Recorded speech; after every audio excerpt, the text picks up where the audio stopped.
Bacaan dari Kitab Kejadian. Adapun Abraham berumur 100 tahun ketika Ishak anaknya lahir baginya. Bertambah besarlah anak itu dan ia disapih.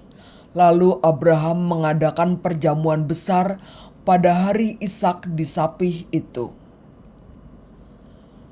Pada waktu itu, Sarah melihat bahwa anak yang dilahirkan Hagar, perempuan Mesir itu bagi Abraham, sedang main dengan Ishak anaknya sendiri.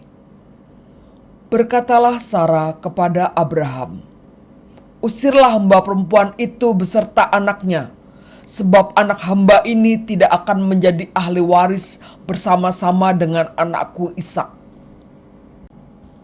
Hal ini sangat menyebalkan Abraham oleh karena anaknya itu. Tetapi Allah berfirman kepada Abraham, "Janganlah sebal hatimu karena hal anak dan budakmu itu.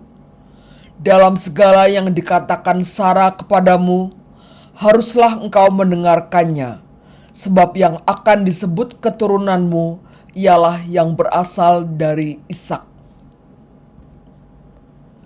Tetapi keturunan dari hambamu itu juga akan kubuat menjadi suatu bangsa karena ia pun anakmu." Keesokan harinya pagi-pagi Abraham mengambil roti serta sekirbat air dan memberikannya kepada Hagar. Ia meletakkan itu beserta anaknya di atas bahu Hagar, kemudian disuruhnyalah perempuan itu pergi. Maka pergilah Hagar dan mengembara di padang gurun Beersheba. Ketika air yang dikirbat itu habis, dibuangnyalah anak itu ke bawah semak-semak, dan ia duduk agak jauh, kira-kira sepemanah jauhnya, sebab katanya, "Tidak tahan aku melihat anak itu mati." Sedang ia duduk di situ, menangislah ia dengan suara nyaring. Allah mendengar suara anak itu, lalu malaikat Allah berseru dari langit kepada Hagar, katanya kepadanya, "Apakah yang engkau susahkan, Hagar?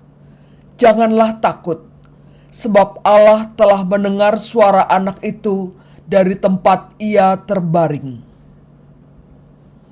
Bangunlah, angkatlah anak itu, dan bimbinglah dia, sebab aku akan membuat dia menjadi bangsa yang besar."